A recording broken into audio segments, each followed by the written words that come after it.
Hello guys, আসসালামু আলাইকুম। আশা করি আপনারা সকলেই ভালো আছেন।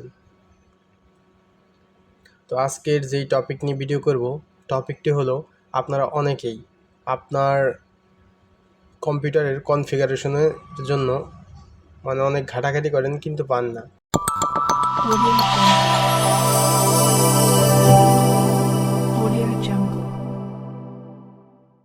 তারপর আপনারা অনেক কষ্ট করেন, তারপর পান না। যেমন আপনারা কি করেন, ফার্স্টে কন্ট্রোল প্যানেলে যান, এখান থেকে যান বা এই সার্চ অপশন থেকে কন্ট্রোল প্যানেল লিখে তারপরে যান কন্ট্রোল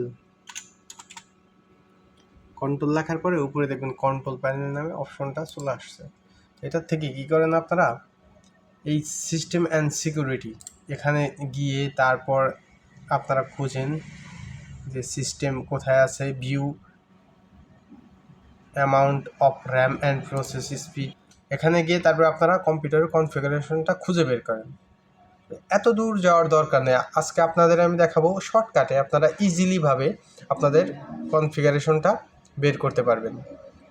কি করবেন, ফার্স্টে আপনারা আপনাদের দিস পিসি নামে একটা অপশন আছে, দেখেন এই যে এই কোনায়, তো এটার উপরে গিয়ে মাউসের রাইট বাটন ক্লিক করবেন,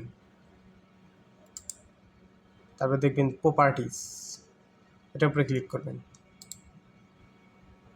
দেন এখানে দেখবেন চলে আসছে আপনাদের কম্পিউটারের ফুল কনফিগারেশন। আপনাদের সবচেয়ে সুবিধাজনক পদ্ধতি আজকে আমি দেখিয়ে দিলাম। ওকে, আজকের ভিডিও এই পর্যন্তই। আশা করি আপনারা সকলে ভালো থাকবেন। ধন্যবাদ। আল্লাহ হাফেজ।